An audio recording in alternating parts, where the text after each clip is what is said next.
you, dear colleagues, distinguished participants. I'm delighted to take the floor as presidency of the G20 at this event on the Compact with Africa. First of all, I would like to thank you, Angela, for your leadership in promoting such a strong partnership between the G20 and the African continent.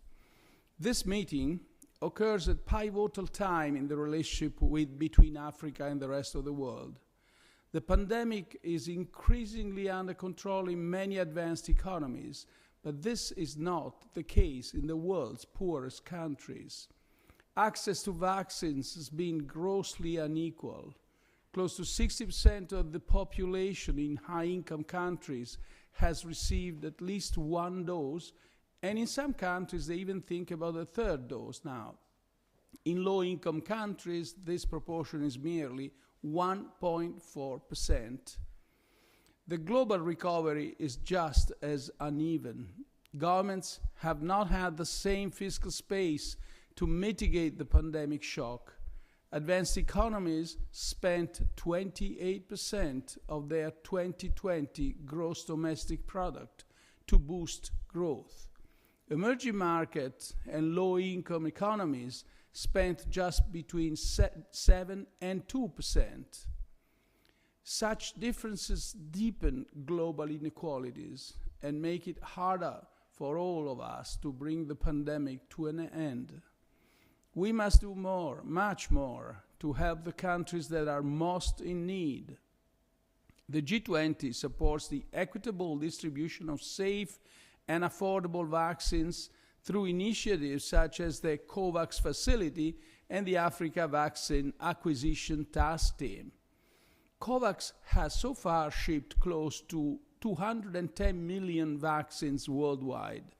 AVAT is set to deploy 400 million vaccines across Africa. But these figures must be only a start. The G20 has also rolled out a package of economic measures to help developing countries tackle the slowdown.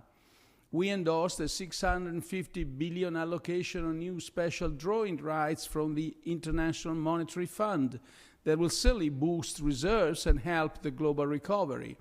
Of these resources, 33 billion will go to African countries, and we are working to further increase this share. We also sped up the replenishment of IDA 20, the World Bank's fund for the world's poorest countries.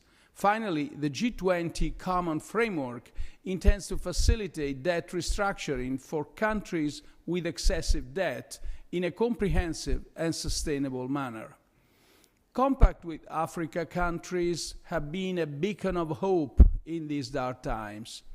Your resilience to adverse shocks has increased during the pandemic thanks to your investment in the green and digital transformation.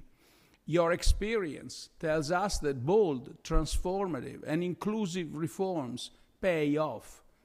As Germany and France have proposed, compact countries could benefit from stronger financial incentives and technical assistance to deliver on their reform agenda. We are ready to consider all these proposals in the G20 finance track. With the youngest population in the world, Africa, you are the future. It faces enormous political, economic, and social problems and is dramatically affected by climate change. But it also has the vibrant private sector with a growing number of young entrepreneurs and promising startups. Compact countries are best suited to support inclusive economic development thanks to your commitment to an ambitious reform agenda.